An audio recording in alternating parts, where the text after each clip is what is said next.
welcome to Valley Homes on TV. Todd Flesner here along with Debbie Indahar Giordano. Hi, Todd. How are you? I'm doing great, Debbie. Great. Happy New Year to you. Happy New Year to you, too. We are in 2015. Yeah, it's going crazy already. Yeah, it is. We'll talk a little bit about the market at a different point, but it's a good year, and we're off to a fantastic start already. We are. So we're glad that folks have tuned in to us here on Channel 26, and they'll set their DVRs or they can tune in Monday, Wednesday, and Friday at 5:30 in the afternoon. 6:30. 6:30. Close. That's well, close. I think you get the cartoons before us, and then And then Saturday and Sunday at 9 a.m. Yeah, correct. Okay, So, thanks for tuning in, folks.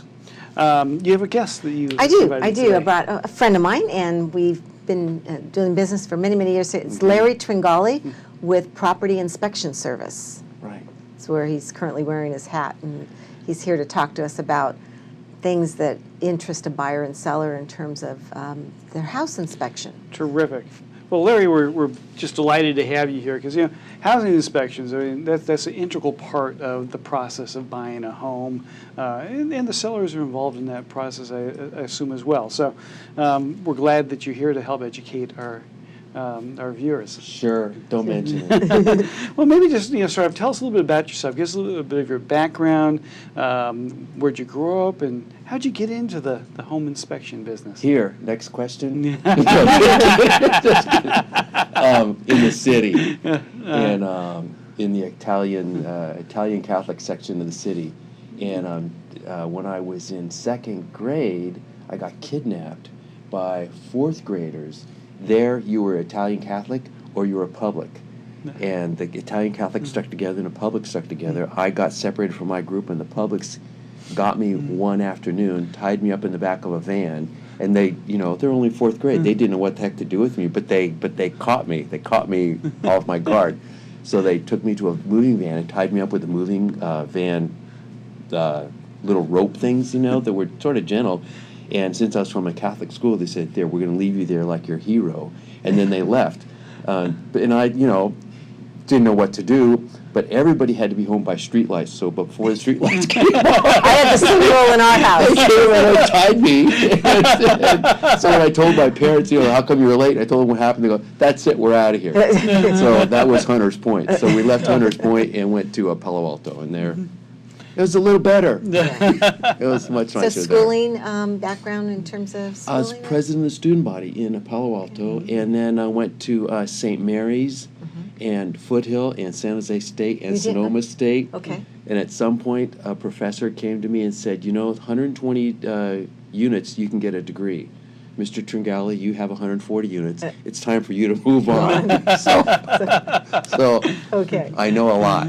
So let's talk a little bit about work history. You've had some different careers and Yeah. things that have kind of led you into where you're at today. Yeah, mostly I'm a real estate agent. I spent some time in South America and then came back in 75 and got my real estate license in 76 with California Realty. And then that went under when interest rates went way up into the air. And so I went over to Coldwell Banker and retired from there in 91, 92 and went to be a Hisco home warranty guy. And I got to know a lot of people there. At Coldwell Banker, I was also the mentor. When they had new people come in, they'd say, "Go to that office and just learn what he has to say and then go out into the world and have fun." And then as Hisco man, at this home warranty company, I got to share sort of the gifts that I had for that with lots and lots of other people. That's where we met. That's where we met when I was running around being the Hisco man. Yeah. And then Hisco said, those reps are overrated. We don't really need no more reps. Take a hike. So then the man who owned this company, Property Inspection Service, came along and said, "Larry, what are you doing?" "Nothing. I'm retired." And he goes, "You need to buy this company." I go, "What for?" He goes, "Because he had something else to do. Actually, he was going to go make clean air for Yosemite, clean diesel fuel for Yosemite, and he couldn't do both things. So I told the kids we're going to buy the statue company. In the 70s, there was no such thing. This is a good segue. In the 70s, there was no such thing as a property inspection. You just bought a house, did the termite, And at the end, you would walk around the client and say, well, turn the heater on. Yeah, heater works. How about the air conditioning? That works. You go around outside and say, you see any cracks in the foundation? No, me neither. I guess it's okay. So you and the clients walked around and looked at stuff, and that was it. Then this guy, Ben Vitkoff, in 1982 came up with, there needs to be something more organized. So he started this company, Property Inspection Service. And as a logo, he had this little man standing there with a little pencil holder statue, and everywhere I went, there was those little statues on the desk, and my kids spent a lot of time in the office, knew the statues in the statue company, so that's when they realized we couldn't let the statue company die, so we bought it. Okay. Well, maybe tell us a little bit more. I mean, you gave us a little bit of a sneak peek at what a home inspection is, but why should a buyer or a seller really care about a home inspection? It's because you're buying the whole house. It's sort of like if you buy a car, you can get the outside looked at, but really, what about the engine? What about the transmission? What all that stuff? And that's what home inspectors do. They crawl into every nook and cranny they can possibly get to. Obviously, inside the walls, a little off our limits. We don't know what's going on in there. But the roof, we will, on a single story, cover the roof and let you know, my company does it for free, do you have an issue there? Then they'll crawl into the attic. Have you had evidence of leaking? What's the electrical system look like up in there? Then every circuit, every outlet, they plug it in to see, is this grounded or not grounded? What about the electrical system? Has someone done something to the house that changed it all around? It's amazing that since I was an agent for a long time, and I thought, you know, I'm going to buy this property thing. I've done on tons of inspections. What could I possibly learn? It's the old adage. When we got there, they were doing many inspections for new homes, and I thought, why would you do an inspection for a new home? Till I saw some of them. It came back with lists and lists of things that after the home was built, they sent the guy out there. He went through and said, okay, clean bill of health, go ahead and move in. Before they moved in, we went in and said, it's almost a clean bill of health, but you still got many, many issues. The guy didn't crawl into the attic. He didn't notice this one little thing not hooked up correctly underneath the place. Okay. So you've described some of the components, typical one. So let's go back. Let's look specifically. Let's talk about the roof. The roof, a roof. The main water barrier for a roof is not with shingle, but with shingle, it's just the shingles are there overlapping, and they swell up when they get wet, and that keeps the water from getting in. But it's the tar paper. The tar paper is the water barrier, and the shingles on top of that are just there incidentally. With wood shingles, there is no tar paper. It's just wood. If it was tar paper, it wouldn't dry out in the bottom. But normal roofs now, it's tar paper, and the tar paper would dry out and not be waterproof if it got sun on it. So the shingles you see up on the top, all that is to keep the sun and the elements off of the tar paper.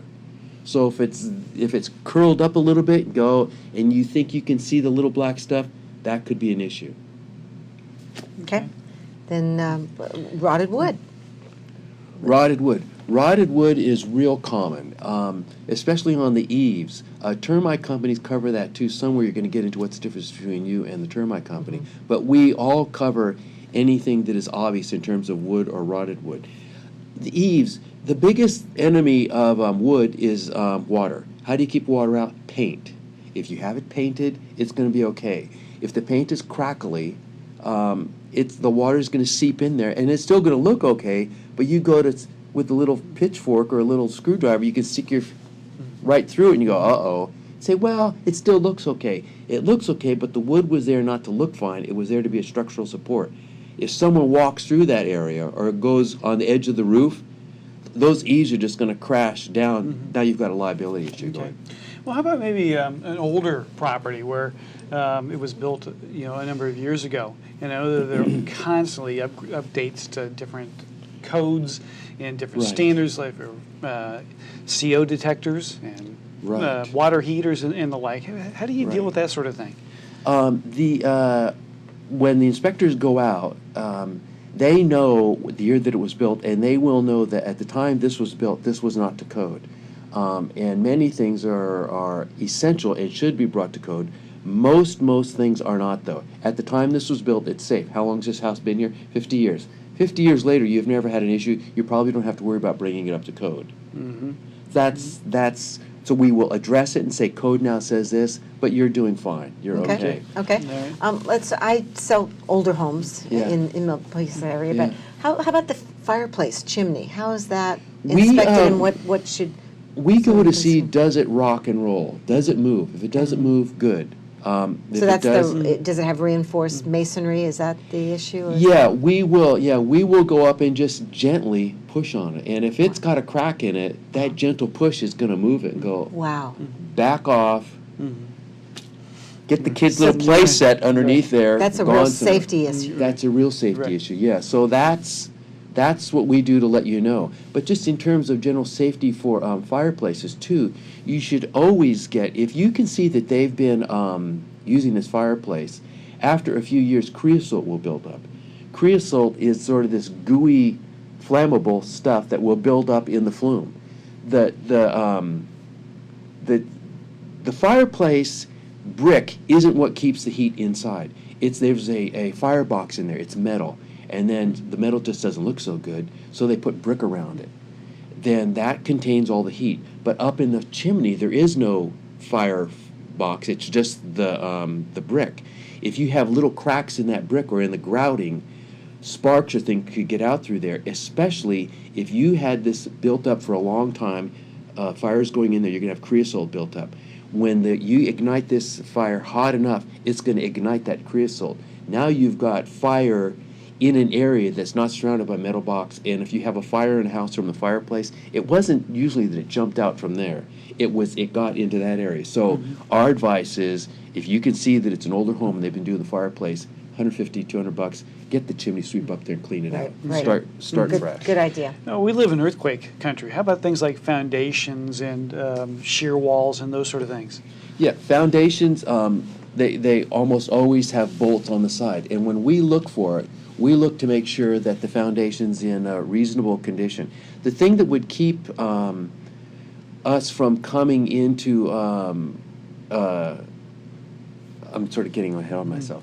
There's a question I'm hoping you're going to ask. I'll just answer right now. Okay. What's the most expensive thing, and this is its foundation, what's the Yeah. most expensive problem that you find that is preventable? It's foundations. Okay. What wrecks a foundation? It's the earth around it. Ah. Sometimes you can tell if the earth around it is just settling a lot and it's going to develop cracks, real cracks or superficial cracks, by when you get a house, go into the garage and look at the garage.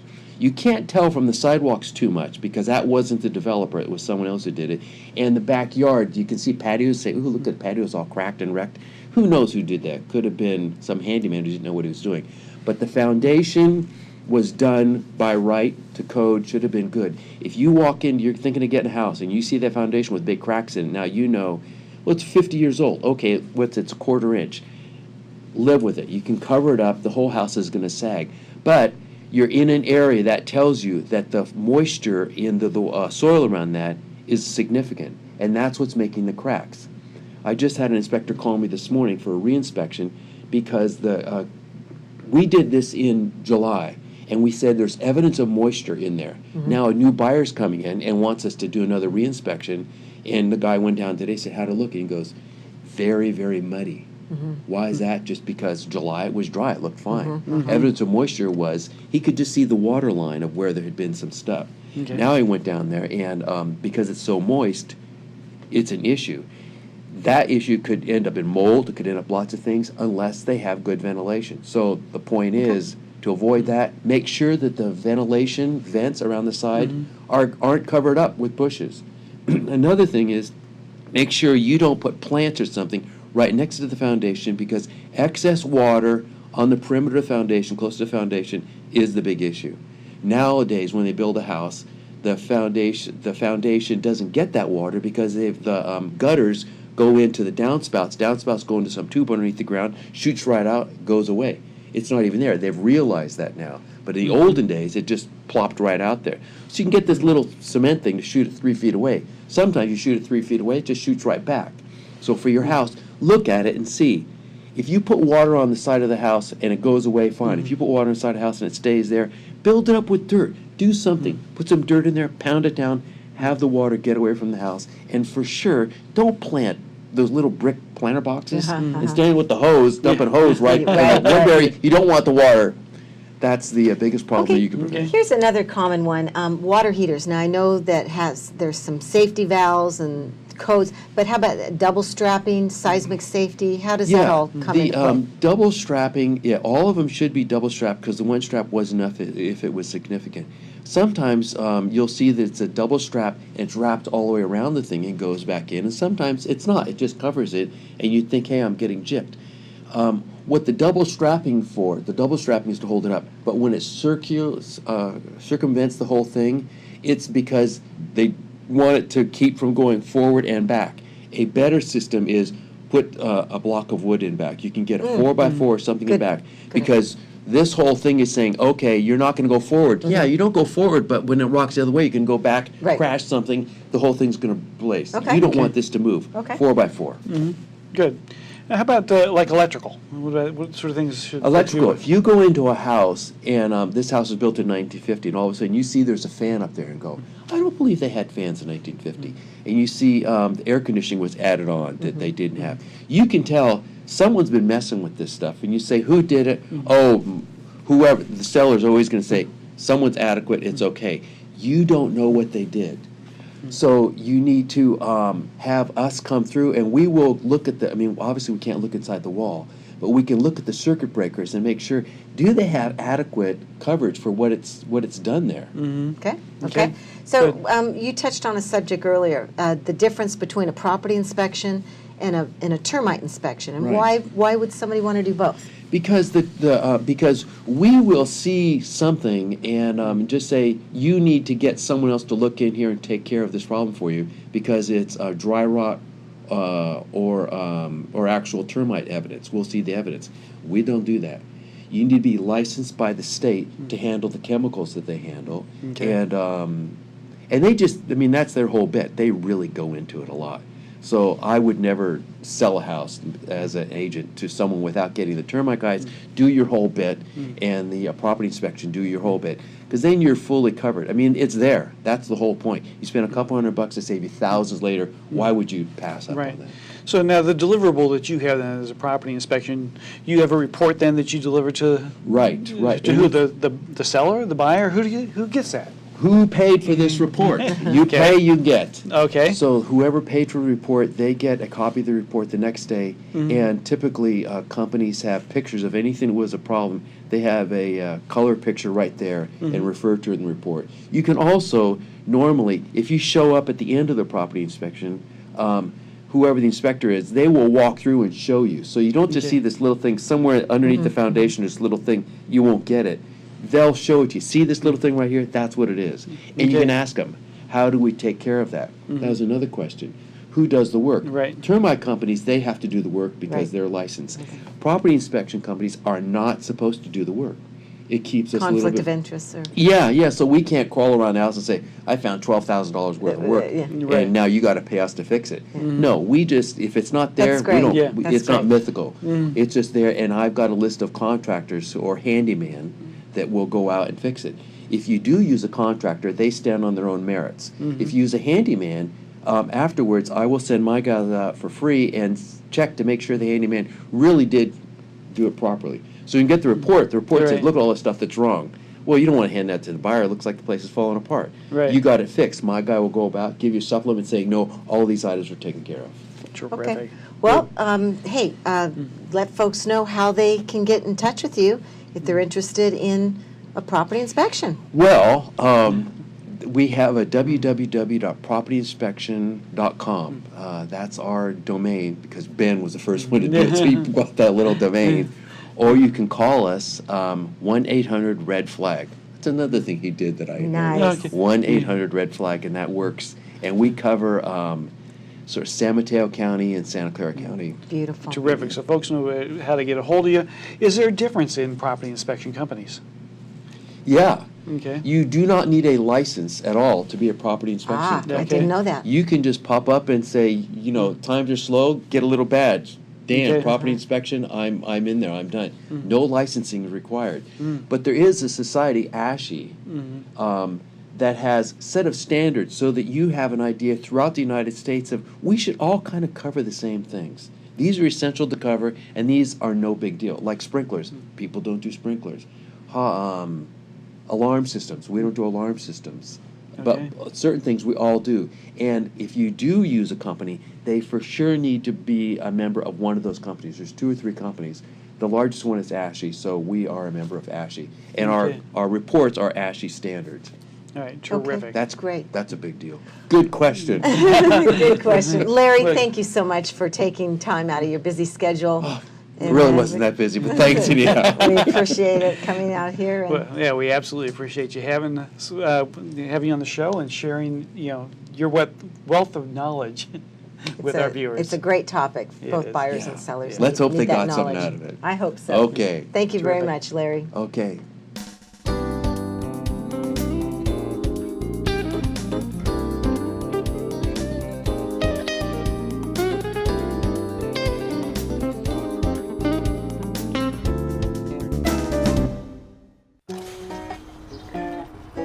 Lazy bones, loafing through the day.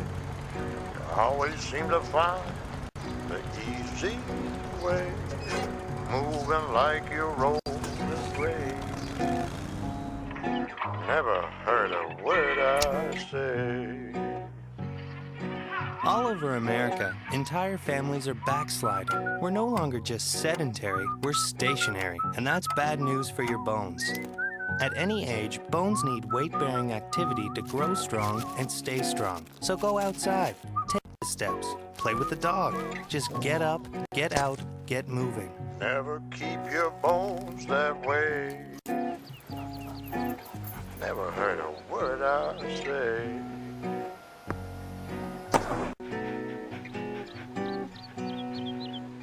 A public service message from the American Academy of Orthopedic Surgeons. We served our country like those before us. The camaraderie is what kept me going. It was a dangerous area. All of Vietnam was dangerous. I didn't know what to expect when I got back.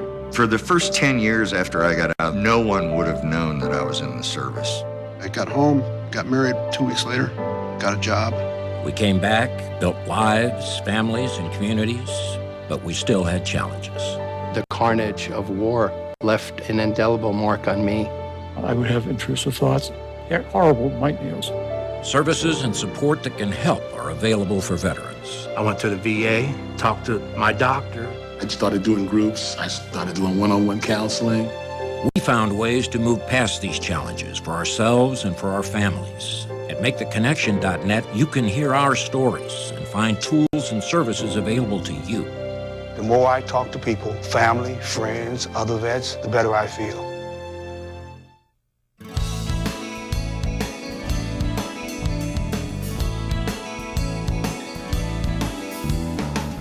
Welcome back, everyone. You're watching Valley Homes on TV. I'm here with Debbie Giordano with Todd Flesner, and we're going to be doing January 2015 market wrap-up. Happy New Year, I guess. Yeah, Happy New Year. There's been a lot happening in the news with real estate, and I see that you've got some clippings there. I got some clippings there. Let's start with taking the emotion out of selling your home. Here's 10 quick tips on how you're supposed to do that. Number 1, trust your agent. Number 2, eat well. What does that have to do? Get plenty of sleep. Take time for yourself. Stop looking at your home as yours. So in other words, you got to look at it. You got to detach from it. Talk when you need to. So live in reality. Sellers sometimes also have unrealistic view of how much their home is worth. Take a cooling off period. If an offer's been made, maybe take a little bit of time to think about it. You don't have to react too quickly. Be patient with buyers, and there are many, many of those. And then keep your eye on the prize, and that'll keep the emotion out of selling your home. So, California housing market forecast. I thought it was really interesting that the affordability index has really shifted in the state of California. Generally, 2011 it was at 53%. We are now down in 2015, beginning at 27% affordability, and I think we're seeing that with. So that's the percentage of the population that could go out and afford to buy a new home today. Right, but it obviously hasn't changed the housing price structure, because last week there are headlines in the San Jose Mercury News is Bay Area home prices surge, and that is the case. I just had an open house this weekend 75 groups through. In fact, you were talking about your clients in Campbell with 150 groups through, and this home sold for $90,000 over the list price. So it's just crazy right now. It is a hot market. You know, the inventory is limited, and folks with the very low interest rates that we have, we're down to in the all-time low area again. That's made, you know, the So affordability index a little bit better. What do you, let's talk about rates real quick, and then I'll do the housing snapshot. I'm in the threes. Conforming loans, 3.625. Oh my gosh. Jumbo loans, 3.875, up to $1.5 million.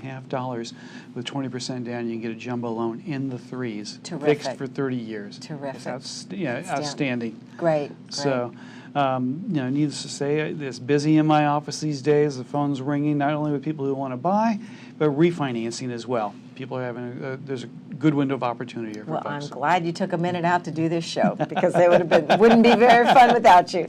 So let's talk about what's going on in the city of Milpitas.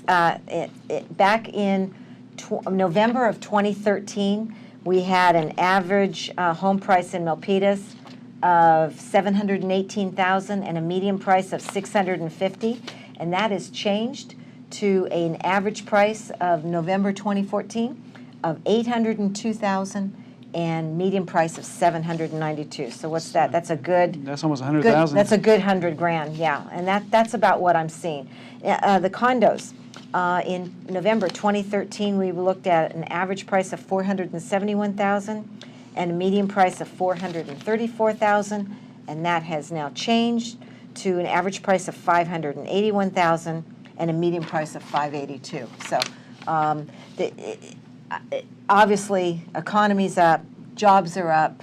Milpitas is a great place to work, live, play, Absolutely. and own a home. It is. No, it's, you know, the environment is good. We're seeing, you know, the economy is coming back, and there's more confidence, as you talked about jobs, and we've talked about that issue here on the show before, being, you know, an important part of our local market and our local real estate market. And Right, so, right. you know, it's a good environment right now. It's great. And tell folks that we have a title officer coming to do our show next, and we can talk about title and escrow and all those major components of a transaction. So looking forward to interview Eric with Chicago Title. That'll be good, because that's, you know, we have this whole vocabulary in real estate, and so I'm sure that we'll learn a little bit of vocabulary when we talk with Eric. So if folks have any questions or any topics you'd like to see on the show, you can email me at giordanodj@aol.com. And Todd, how can folks reach you? Email tflesner@opusadvisors.com. Great. We'll see you in a couple weeks.